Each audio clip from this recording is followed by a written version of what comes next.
નમસ્કાર ગુજરાત, તાજા અને ખૂબ જ ચિંતાજનક મોટા સમાચાર। હવે સીએમની કરાઈ ધરપકડ અને કરાયા જેલમાં બંધ। સરકારે બોલાવી ઉચ્ચ સ્તરીય બેઠક।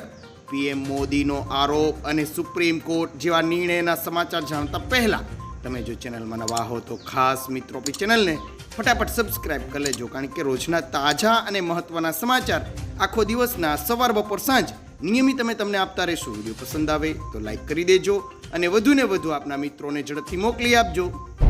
દેશના વડાપ્રધાન પર સૌથી મોટો આરોપ। પીટીઆઈને આપેલા ઇન્ટરવ્યુમાં પીએમ મોદીએ કહ્યું કે મારા રાજકીય કરિયરમાં મારા પર સૌથી મોટો આરોપ છે કે મારી પાસે 250 જોડી કપડાં છે। મારા પર આ આરોપ ગુજરાતના પૂર્વ સીએમ અમરસિંહ ચૌધરીએ લગાવ્યો હતો। જોકે મેં એક જાહેર સભામાં લોકોને પૂછ્યું કે તમે કેવા સીએમ ઈચ્છો છો, કે જેણે 250 કરોડ રૂપિયાનું કૌભાંડ કર્યું છે એ, અથવા જેની પાસે 250 જોડી કપડાં છે તે? તો લોકોએ જવાબ આપ્યો કે 250 જોડી કપડાવાળા સીએમ ચાલશે। હવે ગુજરાત સરકારની ઉચ્ચ સ્તરીય બેઠક। આખા વડોદરામાં સ્માર્ટ મીટર મામલો ખૂબ જ ગરમાયો છે। લોકો સ્માર્ટ મીટર બાદ વધુ એક લાઇટ બિલ આવતું હોવાનું ફરિયાદો કરી રહ્યા છે। આવા માહોલ વચ્ચે રાજકીય ગરમાવો પણ જોવા મળી રહ્યો છે। આજે સ્માર્ટ મીટર મામલે ઉર્જા મંત્રી કનુભાઈની અધ્યક્ષતામાં ગાંધીનગર ખાતે બેઠક મળી છે। બેઠકમાં મુખ્ય સચિવ રાજકુમાર તથા ઉર્જા સચિવ અને અધિકારીઓ પણ હાજર રહ્યા છે। સરકાર સ્માર્ટ મીટર મામલે નવો નિર્ણય લઈ શકે છે।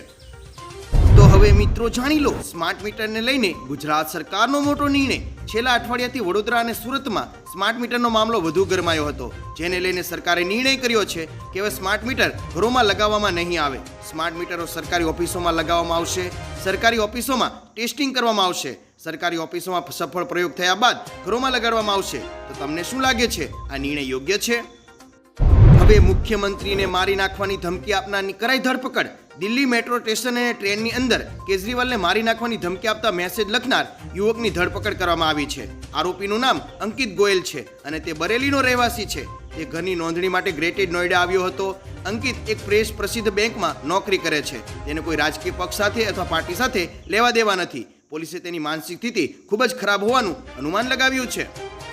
આગળના મહત્વના સમાચાર પર એક નજર કરીએ તો એક તરફ ભાજપ ગુજરાતની 25માંથી 25 બેઠક જીતવાનો દાવો કરી રહ્યું છે, તો બીજી તરફ કોંગ્રેસના એક મોટા નેતાએ 10 બેઠક જીતવાનો દાવો કર્યો છે। કોંગ્રેસના વરિષ્ઠ નેતા અને ગુજરાતના પ્રભારી મુકુલ વાસનિકે અમદાવાદમાં પત્રકારો સાથે વાત કરતા રાજ્યમાં 10થી વધારે સીટ જીતવાનો દાવો કર્યો છે। તેમણે કહ્યું કે પ્રજામાં ભાજપ પ્રત્યે ભારે રોષ છે। પરિણામોમાં લોકોનો ગુસ્સો પ્રતિબંધિત થશે।